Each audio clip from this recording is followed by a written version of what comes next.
নমস্কার বন্ধুরা, জ্যোতিষ ধর্মকথা ইউটিউব চ্যানেলে আপনাদের সকলকে আরও একবার স্বাগত জানিয়ে চলে এলাম সাপ্তাহিক রাশিফলের অনুষ্ঠান। আর এই সাপ্তাহিক রাশিফলের অনুষ্ঠান মানে আপনারা জানেন তিনটে পর্বে আলোচনা চলে আমাদের। প্রথম পর্বে 4টে রাশি, দ্বিতীয় পর্বে 4টে রাশি এবং তৃতীয় পর্বে কিন্তু আমরা 4টে রাশিকে নিয়ে আলোচনা করি। তো আপনারা অবশ্যই আপনাদের জন্মরাশি অনুযায়ী মিলিয়ে নিতে পারবেন যে আপনাদের কেমন যাবে এই সপ্তাহ।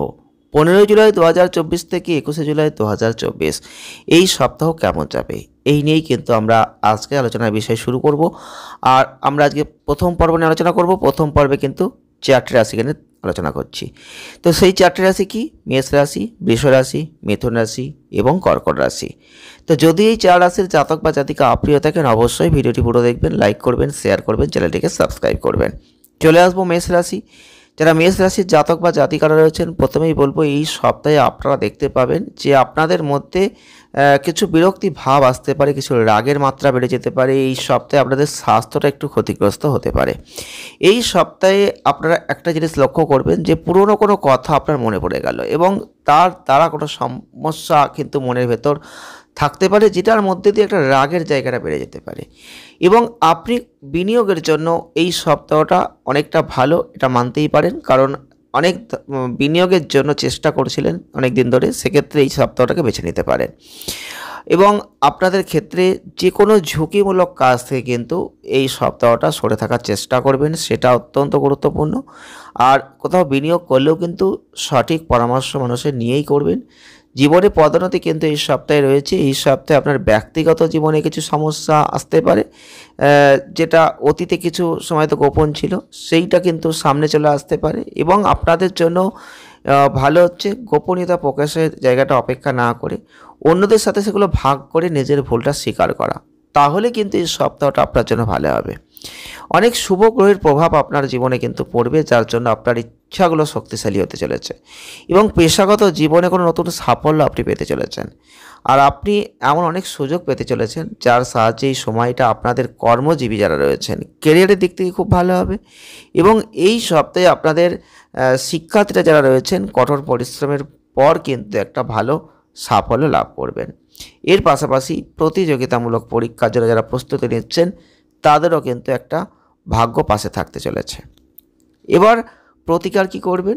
শনিবার করে রাহু গ্রহের জন্য যজ্ঞ হবন করতে পারলে অনেক ভালো ফল কিন্তু এখান থেকে লাভ করবেন। আর দ্বিতীয় নম্বরে যে রাশিটির কথা বলবো তা হচ্ছে বৃষ রাশি। বৃষ রাশির জাতক বা জাতিকা যদি আপনি হয়ে থাকেন তাহলে এই সপ্তাহে কিন্তু আপনাদের অবশ্যই বলবো আপনাদের কাজে মনোনিবেশ করাটা একটু কঠিন হয়ে যাবে। এই সময়ের মধ্যে আপনার স্বাস্থ্য খুব একটা ভালো থাকবে না এবং আপনাকে অনেকটা ওষুধ খেতে হতে পারে, ডাক্তারি পরামর্শ মানতে হতে পারে।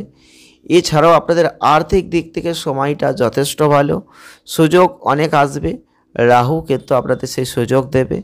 আর আপনি অর্থ সঞ্চয় করার ক্ষেত্রে আপনার পরিবারের সদস্যদের সমর্থন কিন্তু এই সপ্তাহে পাবেন। এই সপ্তাহে আপনার কিছু কাজের জন্য আপনার পিতা মাতা এবং আপনার জন্য গর্বিতবোধ জায়গাটা কিন্তু থাকছে, এতে পারিবারিক পরিবেশটা শান্তি আসবে। আপনি বাড়িতে কিছু সম্মানের জায়গা অর্জন করতে পারবেন। দীর্ঘদিন ধরে যেটা আপনি চাইছিলেন সেটা কিন্তু এই সপ্তাহে পেতে পারেন। এই সপ্তাহে আপনার কর্মজীবনের প্রত্যেকটা ক্ষেত্রে ভাগ্য আপনার পাশে থাকবে। আর এই সময়ে আপনি আপনার সিনিয়রদের কাছ থেকে অনেক প্রশংসা লাভ করবেন, সমর্থন পাবেন। আপনাদের মধ্যে কেউ কেউ এই সময়ের মধ্যে পছন্দসই পদোন্নতিও পাবেন। আপনাদের ক্ষেত্রে অবশ্যই বলবো গ্রহ নক্ষত্রের যে অবস্থান যা ইঙ্গিত দিচ্ছে এই সপ্তাহটা ছাত্রছাত্রীদের জন্য একটা একাকিত্ব ভাব কিন্তু আসতে পারে। আপনি আপনার কোনো পোষা প্রাণীর সাথে এই সপ্তাহটা সময় কাটাতে চাইবেন এবং অনেক সমস্যা থেকে আপনি মুক্তি পেতে পারবেন। উপায় কী করবেন? শুক্রবারের দিন কোনো বয়স্ক মহিলাকে যদি পারেন তো একটু দই ভাত দান করুন, অনেক ভালো ফল কিন্তু আপনি লাভ করবেন। পরবর্তী ক্ষেত্রে যে রাশিটিকে নিয়ে আমরা আলোচনা করতে চলেছি তা হচ্ছে মিথুন রাশি। মিথুন রাশির জাতক বা জাতিকা যদি আপনি হয়ে থাকেন তাহলে এই সপ্তাহে দেখতে পাবেন আপনাদের মধ্যে যে নেগেটিভিটি রয়েছে সেটা আপনার মনের মধ্যে আসতে দেবে না। যতটা সম্ভব সেখান থেকে সরে থাকুন, নিজেকে সতেজ রাখুন, বিশ্রাম নিন, তাহলে ভালো হবে। সৃজনশীল চিন্তা করুন এবং আপনি স্বাস্থ্যের উন্নতি করতে পারবেন। আপনাদের ক্ষেত্রে চন্দ্ররাশির চতুর্থ ঘরে কেতুর অবস্থান, আপনি অনেক সিদ্ধান্ত নিতে পারবেন। এই সপ্তাহে ভুল করেও কাউকে টাকা কিন্তু ধার দেবেন না। যদি কোনো কারণে এটা আপনি করেন তাহলে কিন্তু সমস্যায় পড়বেন, টাকা আপনি আর ফেরত পাবেন না। আর এতে করে আপনি অনেক ধরনের ঝুঁকি থেকে নিজেকে বাঁচাতেও পারবেন। তাই সেটা যদি হয় অবশ্যই করতে পারেন। যদি কোনো বিবাহের জায়গা হয়তো তৈরি হয়েছিল, সম্পর্ক ছিল কারোর সাথে, সেটা কিন্তু এই সপ্তাহে ভেঙে যেতে পারে। যার ফলে একটা সমস্যা কিন্তু আসতে পারে। পরিবারে একটা উদ্বেগের পরিবেশ তৈরি হতে পারে, একটা মানসিক চাপ বাড়তে পারে। আপনাকে আপনার আবেগকে নিয়ন্ত্রণ করতে হবে এবং বিলাসিতা বৃদ্ধি পেতে পারে। আপনার কর্মজীবনের প্রতি কিছু উদাসীন ভাব আসতে পারে। যারা শিক্ষার্থীরা রয়েছেন তাদের বলবো অবশ্যই একটু পড়াশোনায় মনোযোগ দেবেন। স্মার্টফোন বা ল্যাপটপের প্রতি আপনাদের আকর্ষণ বাড়তে পারে।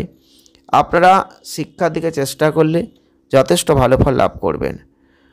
উপায় কী করবেন? বুধবার করে গরুকে সবুজ ঘাস খাওয়াবেন, অনেক ভালো ফল লাভ করবেন। পরবর্তী ক্ষেত্রে আমরা যে রাশিটিকে তুলে ধরবো তা হচ্ছে কর্কট রাশি। এই কর্কট রাশির জাতক বা জাতিকারা যারা রয়েছেন এই সপ্তাহে আপনারা দেখতে পাবেন মানসিক এবং শারীরিক দুটো ক্ষেত্রে একটা ক্লান্তি আসবে। কিছু বিশ্রাম, পুষ্টিকর খাবার এগুলো গ্রহণ করুন, শক্তির মাত্রাটা শরীরে বাড়ান, উন্নত করুন, তাহলে স্বাস্থ্যের জন্য ভালো হবে। এই সপ্তাহে বৃহস্পতি গ্রহ আপনাদের চন্দ্র রাশির একাদশ ঘরে অবস্থান করবে। এর ফলে আপনি আপনার আর্থিক জীবনে অনেকটাই ভালো জায়গা দেখতে পাবেন। তবে এই সময়ের মধ্যে আপনাকে যদি কোনো বিনিয়োগ করতেই হয় তাহলে সব কিছু বুঝে শুনে করুন। আর ব্যক্তিগত জীবনে কোনো বড় সিদ্ধান্ত নেবেন, পরিবারের সমর্থন কিন্তু এই সপ্তাহে পাবেন না, একটা একাকিত্ব বোধ কিন্তু আসবে। তো সেই দিকটা একটু লক্ষ্য রাখবেন।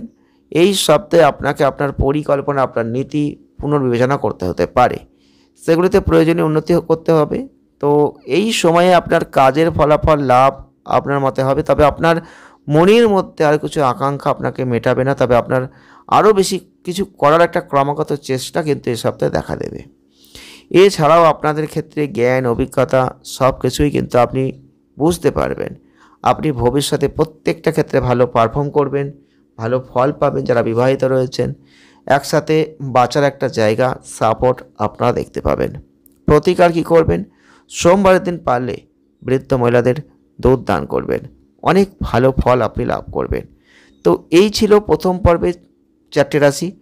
তো আপনারা অবশ্যই ভিডিওটি পুরো দেখবেন, দেখতে থাকুন, সঙ্গে থাকুন, ভালো থাকুন, সুস্থ থাকুন। নেক্সট দ্বিতীয় পর্ব নিয়ে আলোচনা করব খুব তাড়াতাড়ি। ধন্যবাদ।